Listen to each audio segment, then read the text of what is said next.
Hello నమస్తే అండి, నేను మీ లక్ష్మిని. Welcome back to our channel. ఎలా ఉన్నారు? మీరంతా బాగున్నారా? ఈరోజు మన రెసిపీ వచ్చి రాగి జావ అండి. పిల్లలకి ఉడకబెట్టకుండా అంటే బాయిల్ చేయకుండా నైట్ నానబెట్టుకొని ఒక కప్పు రాగులు నానబెట్టుకొని ఉదయం లేచి ఒక కప్పు రాగులు బాగా వాష్ చేసుకొని ఆ తర్వాత పచ్చి కొబ్బరి అండి. విటమిన్ బాగుంటుంది, పిల్లలకి హెల్తీ ఉంటుంది. ఎండలాకాలం కదా, ఇది వచ్చేదంతా సమ్మర్ సీజన్ కదా. ఆ కొబ్బరి, కొంచెం డ్రై ఫ్రూట్స్, బాదం పప్పు, జీడిపప్పు, ఈ రాగులు అన్నీ మిక్సీ ఆడించుకొని అందులో మనం షుగర్కు బెల్లం వేసుకోవచ్చు అండి. వద్దనుకునే వాళ్ళకి స్కిప్ చేసుకోవచ్చు.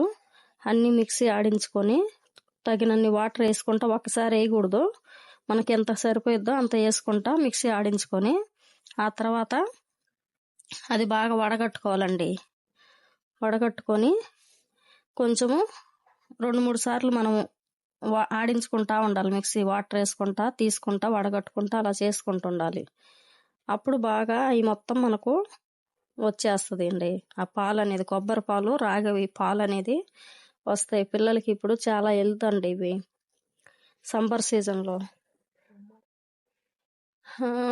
ఇప్పుడు పిల్లలకి ఎగ్జామ్స్ ఉన్నాయని కొంచెం లేట్ అయింది ఫ్రెండ్స్, ఏమనుకోబాకండి వీడియో చేయడము. కొంతమంది కామెంట్ పెట్టారు ఎందుకు ఇంత లేట్ చేస్తున్నారని. పిల్లలందరికీ ఇప్పుడు ఎగ్జామ్ కదా, మా పిల్లలకి కానీ ఎగ్జామ్స్, అందుకే కొంచెం లేట్ అయింది.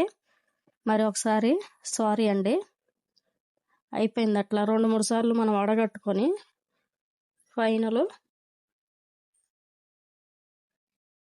నానబెట్టుకొని మళ్ళీ అలా ఉడకబెట్టుకొని కానీ ఉడకబెట్టుకోవచ్చు. అది ఒకలాగా ఉంటుంది.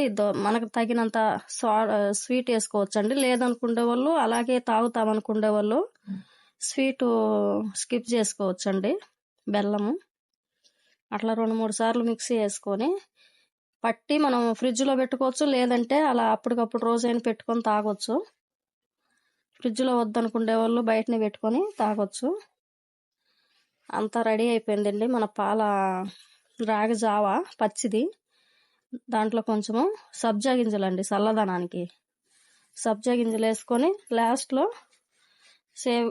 సర్వింగ్ చేసుకుంటే బాగుంటుంది.